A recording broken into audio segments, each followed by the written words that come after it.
বিষ্ণুপুরের দিকে নজর রাখি। বিষ্ণুপুরের সাংগঠনিক জেলা সভাপতি কি আর এ নিয়ে বিজেপির অন্দরে চরমে দ্বন্দ্ব। বিজেপির সেখানে যে খবর এই মুহূর্তে সামনে আসছে যে বাঁকুড়ার বিষ্ণুপুরের সাংগঠনিক জেলা বিজেপির সভাপতি কে হবে তাই নিয়ে বিজেপির অন্দরে চরমে দ্বন্দ্ব। দেবব্রত রয়েছে আমার সঙ্গে। দেবব্রত, বিজেপি নেতৃত্ব কি জানাচ্ছে? এই বিভ্রান্তি কেন? একদমই দেখো, গতকালকে বিষ্ণুপুরে একটি কর্মী সভায় এসেছিলেন রাজ্য বিজেপির পর্যবেক্ষক মন্টু পান্ডে। তখনই তাকে জিজ্ঞাসা করা হলে তিনি উত্তরে জানান সুজিত অগস্তিকে পাশে নিয়ে যে কোনো বিজেপির জেলা সভাপতির পদ পরিবর্তন করা হয়নি। সুজিত অগস্তি তার পাশে দাঁড়িয়ে রয়েছে, ইনি জেলা সভাপতি ছিলেন, ইনি আছেন। তবে তোমাকে জানাবো, গত দুদিন আগেই বিষ্ণুপুরে বিজেপি সাংসদ সৌমিত্র খা, সোনামুখীর বিধায়ক, ওন্দার বিধায়ক, বিজেপি নেতা বিল্লেশ্বর সিনহা সকলেই ফেসবুক পোস্ট করে জানিয়েছিলেন রাজ্য বিজেপির প্যাডে যেখানে শ্রমিক ভট্টাচার্য একটি সিগনেচার করে রেখেছে, সেখানে জানানো হয়েছিল বিষ্ণুপুর সাংগঠনিক জেলার সভাপতি পদের রদবদলের কথা। সুজিত অগস্তিকে সরিয়ে সেখানে তাপস বোসকে সভাপতি করা হয়েছে। সেই লিস্ট প্রকাশ্যে আসতেই তাকে শুভেচ্ছা জানানো হয়।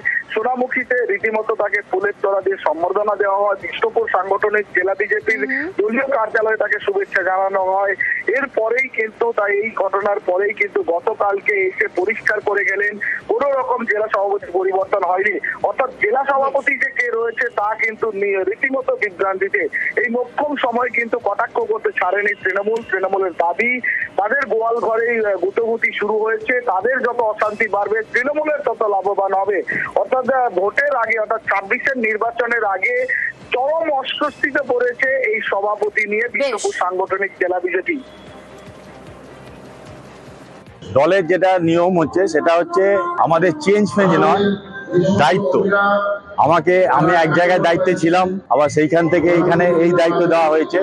আমার আগে যিনি সভাপতি ছিলেন ওনাকে হয়তো আরো বড় দায়িত্ব দেওয়া হবে, সেই চিন্তা করেই দায়িত্ব পরিবর্তন করা হয়েছে। জাস্ট কোনো দলীয় কোন্দলে কোনো গল্পই নেই, এগুলো বিরোধী রাজনৈতিক দলের অপপ্রচার।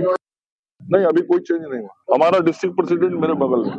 लेकिन एक लिस्ट कुछ नहीं, कहीं कोई गलतफहमी हुई होगी। मेरे डिस्ट्रिक्ट प्रेसिडेंट मेरे साथ खड़े। আমার মন্ত্রী পশ্চিমবাংলার পর্যবেক্ষক সম্মানীয় মঙ্গল পান্ডেজি এই ব্যাপারে আপনাদেরকে উত্তর দিয়ে দিয়েছেন। তো আপনারা পেয়েছেন, মন্ত্রী পরিষ্কার বলে দিয়েছে কোনো জেলা সভাপতি চেঞ্জ হয়। আমার সঙ্গে দলের এই নিয়ে কোনো বিষয় নেই। দল যা বলার মন্ত্রী আমাদের বলে দিয়ে গেছেন, ওটাই আমার। ব্রেকিং নিউজ এই মুহূর্তে। কলকাতার গেস্ট হাউসে মহিলাকে খুনের চেষ্টা, গ্রেফতার অভিযুক্ত। মুচিপাড়ার ঘটনা, মুচিপাড়ার গেস্ট হাউসে এক মহিলাকে খুনের চেষ্টার এই অভিযোগে গ্রেফতার অভিযুক্ত। সুদীপ্ত রয়েছে টেলিফোন লাইনে। সুদীপ্ত, পুলিশ সূত্রে কি জানতে পারছো কে এই অভিযুক্ত? দেখো, যেমনটা জানা যাচ্ছে পুলিশ সূত্রে যে একটি গেস্ট হাউস ছিল মুচিপাড়া থানা, সেখানে সেই তদন্ত শুরু করে যেখানে এক মহিলাকে খুনের চেষ্টা করা হয় এবং এই অভিযোগের ভিত্তিতেই তদন্ত চলছিল। এবং গতকালই একজন অভিযুক্তকে গ্রেফতার করা হয়, তার নাম প্রদীপ কুমার সেলভারেজ, যিনি চেন্নাইয়ের বাসিন্দা। তাকে যখন জিজ্ঞাসাবাদ করা হয় তিনি স্বীকার করে নিয়েছিলেন জেলার মুখে যে মহিলাকে তিনি খুনের চেষ্টা করেন সেই মহিলা তার প্রেমিকা এবং তার সঙ্গে বচসা তৈরি হয় এবং তারপরে তাকে কিন্তু গ্রেফতার করা হয়েছে। প্রদীপ কুমার সেলভারেজ, তিনি চেন্নাইয়ের বাসিন্দা, বয়স 40 বছর। তবে ঠিক কি কারণে খুনের চেষ্টা করা হয়েছে তার এখনো কিন্তু তদন্ত চলছে। মুচিপাড়া থানার পুলিশ তা তদন্ত করছে এবং সেই মহিলা যাকে খুনের চেষ্টা করা হয় তাকে তিনি হাসপাতালে ভর্তি রয়েছেন, তার চিকিৎসা চলছে। প্রিয়াঙ্কা। বেশ।